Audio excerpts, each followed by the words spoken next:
संसद सत्र बेशक खत्म हो गया हो, लेकिन इसमें मणिपुर को लेकर जो हंगामा हुआ वो अभी तक चर्चा में है।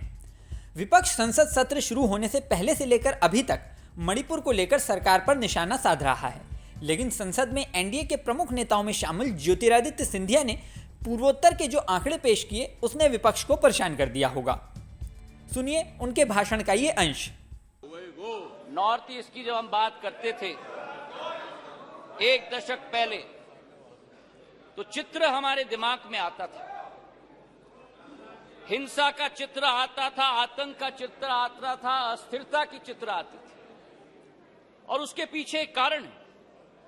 उसके पीछे कारण यह है कि दशकों से जो सरकार रही थी उनकी सोच विचारधारा थी कि अगर बॉर्डर विलेजेस में और उत्तर पूर्वी क्षेत्र में अगर विकास किया तो वहां जागरूकता उत्पन्न होगी, इसलिए उन्हें विकास से वंचित रखा जाए।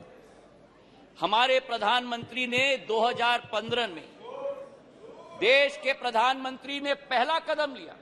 जो भी हिंसक संगठन थे मणिपुर के, उनके विरुद्ध सर्जिकल स्ट्राइक करके म्यांमार तक खदेड़ के भेज दिया था सभापति महोदय।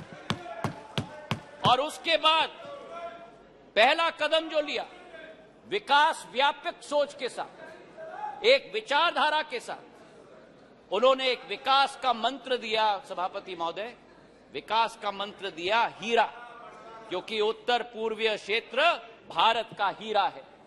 हीरा मतलब हाईवे, हीरा मतलब इंटरनेट, हीरा मतलब रेलवेज, हीरा मतलब एविएशन। और जिस उत्तर पूर्वी क्षेत्र में केवल 2500 करोड़ का रेलवे बजट होता था, आज 10,000 करोड़ रुपए का रेलवे बजट है। सभापति महोदय, आपको आश्चर्य होगा कि मेघालय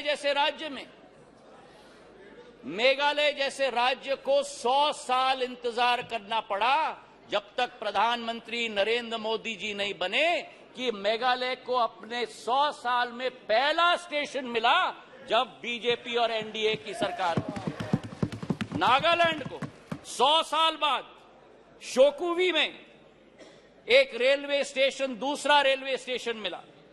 और इसी के साथ साथ जब यूपीए की सरकार थी उस समय सड़क की प्रगति और विकास, गडकरी साहब यहां बैठे हुए हैं, 1.5 किलोमीटर प्रतिदिन की कछुआ चाल के आधार पर चलती थी। प्रधानमंत्री नरेंद्र मोदी जी और गडकरी जी की जोड़ी ने आज उत्तर पूर्वी राज्य में 3.5 किलोमीटर प्रतिदिन की रफ्तार से आज सड़क बनाने का काम किया। हाईवेज और ब्रिजेस की जाल बनी। किरेन रिजिजू के साथ मेरा प्रवास वहां हुआ है। हमने दोनों देखा है कि भारत में अगर पानी पर सबसे लंबा पुल बना है, तो अगर कहीं बना है तो ढोला सदय ब्रिज ब्रह्मपुत्र पर हमारे असम के राज्य में बना हुआ है। और उसी के साथ किसी ने कभी कल्पना नहीं की थी उत्तर पूर्वी राज्यों के बारे में, पर उत्तर पूर्वी राज्यों को विश्व के साथ जोड़ने का अगर संकल्प किसी का रहा तो भारत को म्यांमार और थाईलैंड के साथ सुपर हाईवे बनाने का काम प्रधानमंत्री नरेंद्र मोदी जी का रहा। मुझे तो आश्चर्य हुआ सभापति महोदय कि इनके अरुणाचल प्रदेश और सिक्किम, हमारा भी है पर मेरे साथी हैं, अरुणाचल प्रदेश के हमारे वहां के भी सांसद मेरे साथी, पर अरुणाचल प्रदेश और सिक्किम, दो उत्तर पूर्वी राज्यों में आजादी के 67 वर्ष बाद भी एक भी एयरपोर्ट नहीं। 9 सालों में अरुणाचल में एक नहीं लेकिन 3 एयरपोर्ट, तेजू, पासीघाट और होलोंगी बनी है, और सिक्किम में पाक्योंग। जिस अरुणाचल प्रदेश में केवल 9 हवाई अड्डे थे, आज उस अरुणाचल प्रदेश में सभापति महोदय 17 हवाई अड्डे हैं, 17 हवाई अड्डे। ज्योतिरादित्य सिंधिया के इस भाषण के बाद पूरा पूर्वोत्तर इलाका फिर से चर्चा में आ गया है। अब पूर्वोत्तर को लेकर राजनीति आगे क्या रंग दिखाती है, ये तो समय बताएगा। इस वीडियो में फिलहाल इतना ही। बने रहिए न्यूज़ नेशन पर।